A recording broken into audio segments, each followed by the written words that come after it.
take on my back. And when I didn't give him the opportunity to take my back, I kept my back to the mat. That was the whole time. I practiced zero jiu-jitsu for that fight, Ariel. Zero jiu-jitsu. When the pandemic thing, when we were over at the trampoline place, we got yelled at. You're gonna get COVID and blah blah blah. You're gonna ruin this. Shelby called us and he yelled at my manager, my agent Lloyd, and they relayed the message to me. And so I told my team, I was like, hey, maybe we can get the jiu-jitsu in. But they were staring at a different hotel. They were staying at a hotel across from us. I said, yeah, we can meet up this week and we can have a cram session. But we never got to meet up, and we really didn't practice jiu-jitsu that week, which was really shitty. But I went in there with the confidence that all the stuff that we had done from the past previous camps, and I went in there with the confidence too, just knowing that I just had the confidence knowing that, one, I was in shape, and two, I was taking a chance to help out the UFC because it was short, and three, giving another kid a chance because I did that with Gaethje. And something I remembered in the fight, I know I'm kind of long-winded right now, but my kid ended up hurting his arm. He fell and he hyperextended his arm, but before he did that, he has this ability to just bend his arm, and it's kind of weird. I can't do it, but it looks like like he's going to hurt himself, but it's not. It's a natural way of stretching his arm. And I said, hey, be careful, son. You're going to hurt yourself. But I remember in the fight, I was like, my kid's flexible like that. And I went for the arm bar. Any other person would attack. But during that moment, I remember my son and how flexible his arm was. And I remembered, don't give up. I was like, just keep this mentality. Like, you're tough. You can do this. And so when I'm in that position, when he went for the arm bar, I knew he was going to go for the arm bar. He went for S-mount. He wasn't going to take my back, so he was kind of quitting. And you have a high-level black belt like myself, and you have a high-level black belt like him. It's like a chess match. So when he went for the arm bar, I knew that he was going to go, and that was going to be my way to be able to, to break the thumb out like how we do in 10th Planet and then get out. But he had it full. And I heard my corner say short time, before that. He heard that too. And when we do that, we obviously go for our finishing moves.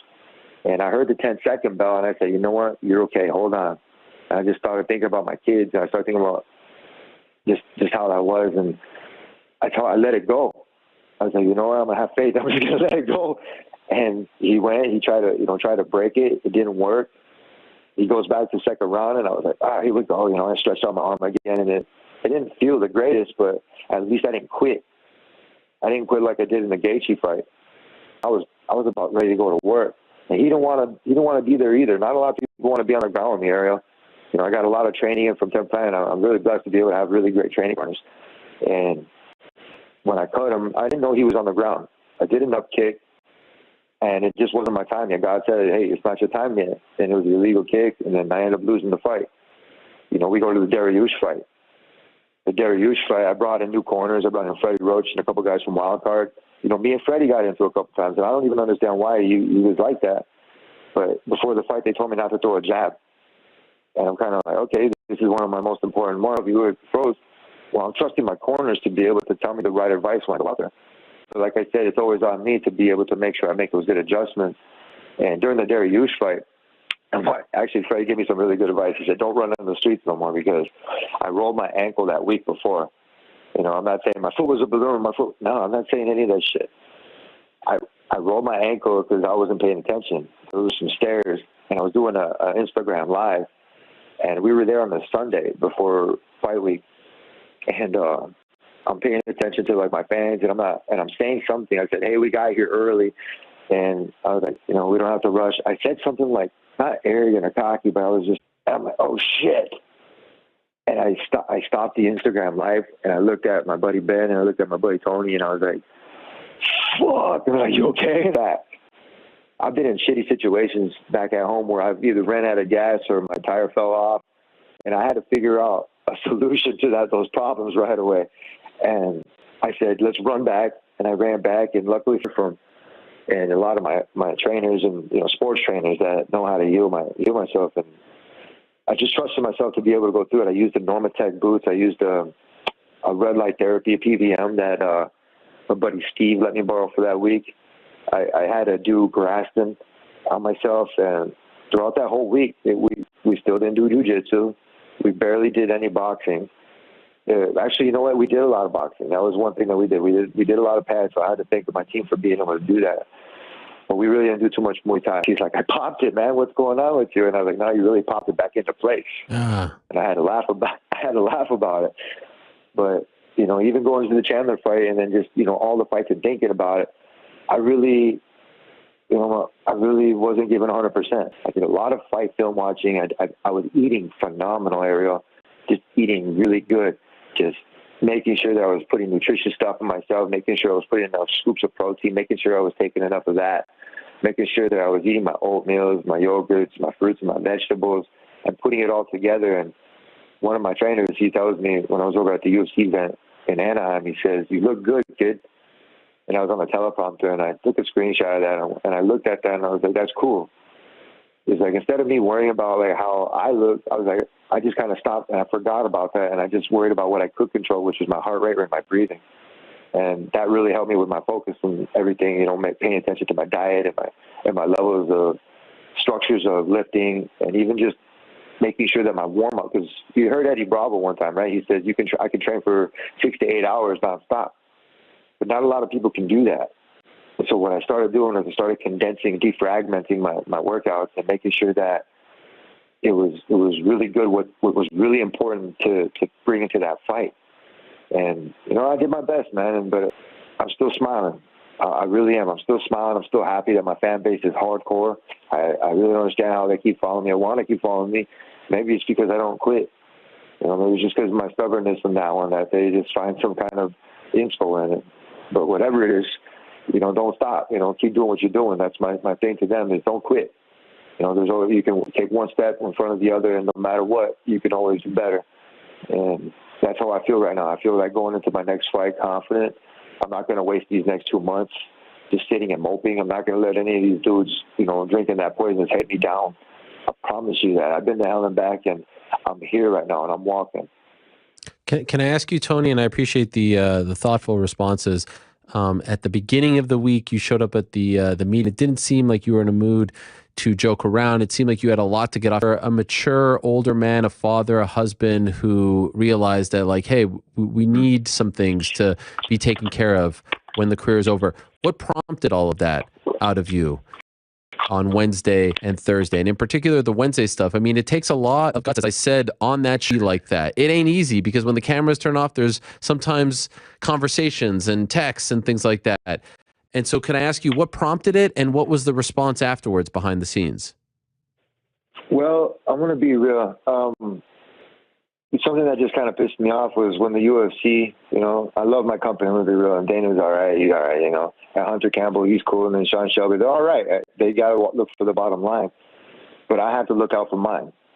And I hadn't did that for a long time. That all rhymes right there. That's pretty cool. But during that, and, you know, the way that they had presented that was that I didn't want to fight, or however they wanted to present it. But it got brought up in the meeting too that, hey, we'll look at, you know, we'll look into the insurance, because I brought it up. I said, I would, you know, obviously I want insurance. You know, the numbers and everything made sense to me. And they said, okay, we'll get your premiums together, and then we'll see how much it costs, and so on and so forth for the next, you know, couple of years. So I had, you know, previously said that to them, and they had agreed that, you know, we'll look at it. And I said, okay, that's cool. Well, I go a couple months later, I was ready to fight Chandler, and, you know, however, I think it was January or February or something like that, and he wasn't ready. His legs still probably weren't healed. But when I got the contract for Chandler, there came a side note which said that they were going to extend my contract. And I was like, for what? And they do a lot of these things, and I questioned Hunter, and what he said was, oh, shit, you know, he's like, I don't remember signing that. And I was like, excuse me? I was like, yo. I was like, I've been ready to fight. I've been ready to do this. And they wanted to extend my contract, and we fought for it. And they ended up taking it away because they signed documents that they don't read. And that really pissed me off. I was like, you're shitting me. You had Connor being inactive, and he was going to retire or whatever he was going to do, and you guys stripped me for this. And I'll go back into where, like, you know, I was really mad. I don't want to, you know, reshape too much. I try to keep everything really good. But when Dana said, you know, any man that wears, you know, sunglasses inside deserves to have that happen to them, and now you have howler head sunglasses, because I'm looking at that logo and I'm like, oh, what the fuck? Dana didn't even wear sunglasses, and this is his company. So it was just a lot of like bad things that I've always felt that was kind of underlying, and I let it go. I let it out. I was pissed, you know, as I should be. Take it serious because I'm just a messenger, man. You know, at the beginning of the day, it's not the first thing that's on my mind, but when I had to look after my family and I had to look after our well-being, they're not, one, paying insurance. You know, that's a whole other story. And two, they're not paying my bills. You know, when I show up to fight and I do that, we're subcontractors out there, which is crazy. You know, I'm not trying to talk about unions and stuff. I don't understand it too much.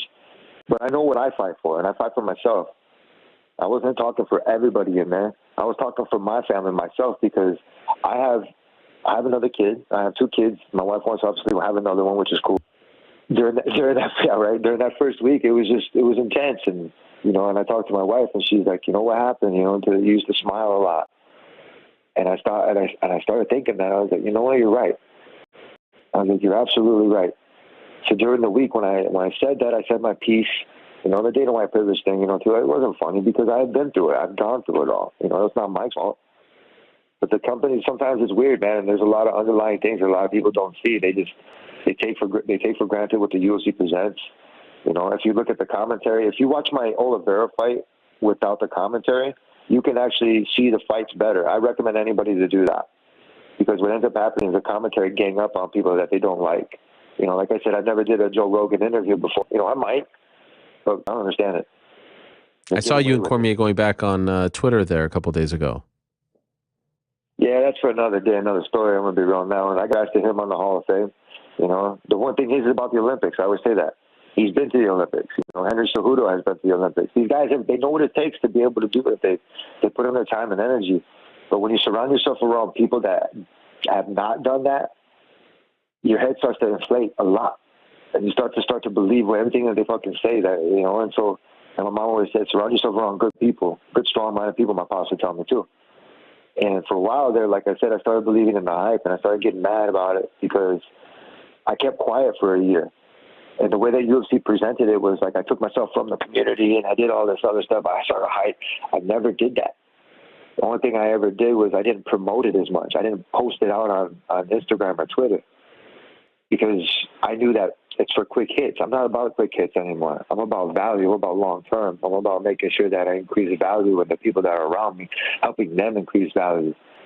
You know, the companies, the CEOs of these companies, and, you know, if they believe in that don't quit attitude, because it's not easy starting a business and keeping it going. You know, same thing with the UFC. You got to rely on the fighters to be able to be like that.